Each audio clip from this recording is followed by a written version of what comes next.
Señora Pablaza, con esta posibilidad que hay de eludir y de evadir impuestos, nos estamos haciendo demasiadas ilusiones con el proyecto de tener impuesto especial para los súper ricos, del aumento temporal de impuestos para las grandes empresas, de terminar con algunas exenciones tributarias, porque finalmente todo lo que se podría eventualmente recaudar ahí se puede también evadir o eludir.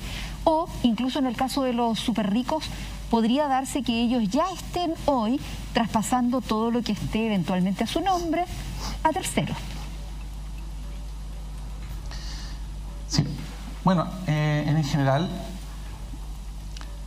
el impuesto a los súper ricos, ¿cierto? Va a ser posible, y si disminuimos la evasión, va a ser posible, ¿cierto? Solamente determinar con los datos que ha dado el Banco Central y el impuesto a los súper ricos, poder, por ejemplo, entregar a 3 millones de personas 500.000 pesos durante 6 meses, en un año. ¿Ya? Efectivamente, hoy día el combate a la evasión y la elusión lamentablemente se está perdiendo, dadas las normas que hoy día se aprueban en el Parlamento.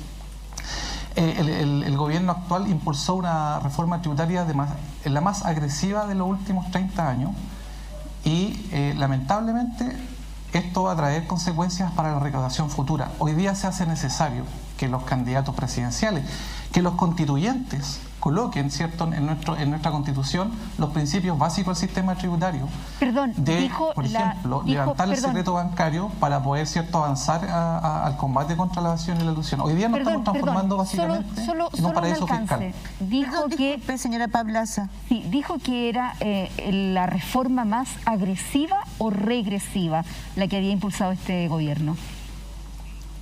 Las dos cosas. Es la más agresiva y la más regresiva en los últimos 30 años de nuestra historia. ¿Agresiva por qué? Primero, porque esto no faculta al servicio para poder tener herramientas, digamos, que permitan hacer un combate fidedigno a la evasión y a la elusión. De hecho, llegamos a niveles de evasión y elusión casi similares a lo que había en dictadura. ¿Ya? Y eso ya es mucho. Cuando se hace incontrolable y se hace sostenible en el tiempo, prácticamente te estás convirtiendo en un paraíso fiscal. Pero disfrazado en este sistema tributario, es cierto que se ha aprobado de esta forma. Y por eso que lo que nosotros decimos es que en la Constitución, ¿ya?, deben estar clarificados los principios básicos de un sistema tributario normal, ¿ya?, que funcionan en otros países del mundo y que permiten el levantamiento del secreto bancario, permiten tener una cláusula antilucida. Perdón, señora Pablaza, discúlpeme. ¿Sí? Levantar el secreto bancario, que es una regla básica para perseguir no solamente la elusión, sino que el lavado de dinero en narcotráfico, ha sido pedido numerosas veces.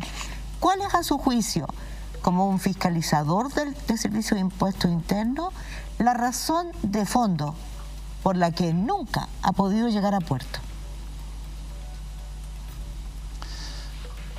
Bueno, yo creo que los acuerdos políticos que se hacen y la presión que ejerce, digamos, la gran industria es muy fuerte en el Congreso.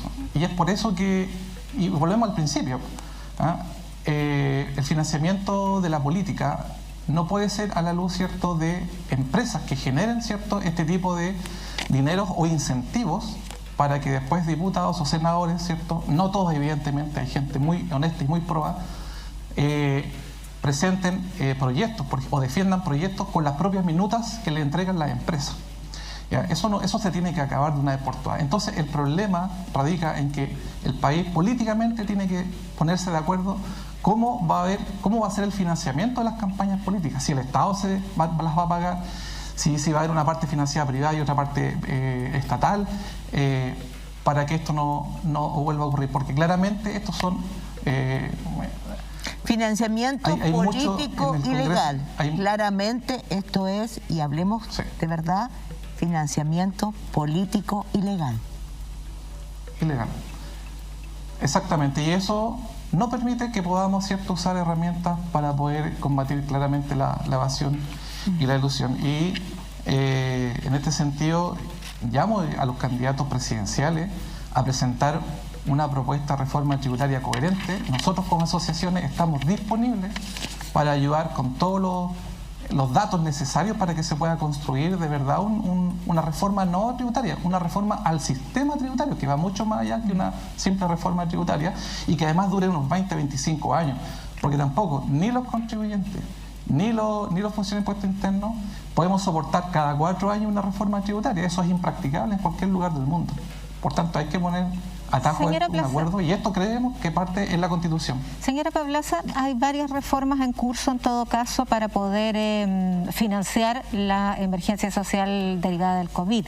Entre ellas el impuesto a los superricos, que incluye también un alza al impuesto corporativo. Pero se debate respecto de la capacidad de recaudación de esa medida, desde quienes plantean que apenas 800 millones de dólares hasta los patrocinantes del proyecto que hablan de 5.000 millones. ¿Cómo puede haber una disparidad tan grande en cálculo de montos, y si usted tiene alguna estimación de aquello? Mire, nosotros no tenemos alguna estimación posible y no creo que el servicio la tenga tampoco, porque claramente la declaración de patrimonio que tienen algunas personas naturales acá en Chile distan, por ejemplo, de lo que dice la propia revista Forbes, que tiene datos de patrimonio muy distantes y diferente a los que se plantean en Chile. Entonces, al final del día, claro, uno puede estimar con el patrimonio que es reconocible acá, pero sabemos, ¿cierto?, que estos grandes patrimonios muchas veces no están en países que nos puedan ayudar con esa información, sino que están en paraísos fiscales. Y para eso, para seguir la ruta hacia los paraísos fiscales, Impuestos Internos no tienen ni la convicción ni la decisión.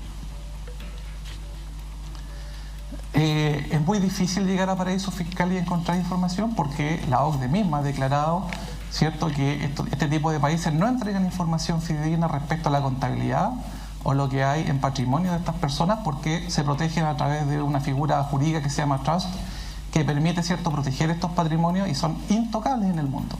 De hecho, hay países, ¿cierto?, en Europa y en Estados Unidos particularmente, que están tratando de avanzar y castigar a estas personas que invierten en paraísos fiscales sin no antes haber pagado el impuesto que corresponde. Yo creo que ahí es donde tenemos que poner el atajo. Y por otro lado, también la discusión que está en el Congreso, que es muy importante, es a propósito del royalty. Necesitamos un royalty de verdad, como es en otros países, donde se paga, ¿cierto?, por el derecho a extraer y no a propósito de las utilidades, porque las empresas mineras prácticamente no tienen o no presentan utilidades, o presentan utilidades de un año y al otro año presentan pérdidas. Seguramente alguien va a decir, bueno, pero pagan impuestos de primera categoría a la empresa. Sí, pero resulta que en 2 años más presentan pérdidas y el impuesto pagado anteriormente se les devuelve, ¿ya?, por un artículo, ¿cierto?, que les beneficia. Hay beneficios tributarios que hoy día suman 9.500 millones de dólares, el 80% solamente para grandes contribuyentes y el 20% para las pymes. Entonces, aquí debe haberse una revisión de las exenciones tributarias, un royalty que pueda generar ingresos reales al país y también, ¿cierto?, avanzar con este impuesto al patrimonio, a los súper ricos. Pero ¿saben qué? Al final del día, yo les digo una cosa, este debate, más allá de lo técnico, es un debate ético, es un debate moral, de terminar con la codicia de algunas personas y algunos grandes ciertos patrimonios, y que hoy día tengamos un sistema tributario que sea justo y equitativo. Entonces, esa discusión, creemos nosotros, parte desde lo sociológico, desde la ética de un sistema tributario, para luego llegar a lo técnico. Aquí se ha empezado totalmente lo contrario y pensando solamente en el bolsillo personal de algunos. Y eso no puede ser. Señora Pablaza, aquí todos tenemos que aportar. Hoy día... Señora Pablaza, el programa desgraciadamente llegó a su término. Usted terminó en alto, hablando de una palabra que nos cuesta mucho pronunciar cuando se trata de impuestos, pero que es la clave. Hay un problema ético. Yo quiero agradecerle su disposición de estar aquí con nosotros. Creo que ha sido un aporte importante y espero que lo podamos volver a tener con nosotros. Muchas gracias, que se mejore rápido para que vaya a aportar y vaya a decir al Congreso todo lo que tiene que decir. A ustedes yo quiero despedir. Muchas gracias, Mónica. A ustedes yo quiero despedir. Muchas gracias, y muchas gracias por darnos la oportunidad a los dirigentes sindicales de poder también decir nuestra verdad, ¿cierto?, desde una arista, por supuesto, en cámaras de televisión tan importante como este programa, que tiene mucha sintonía.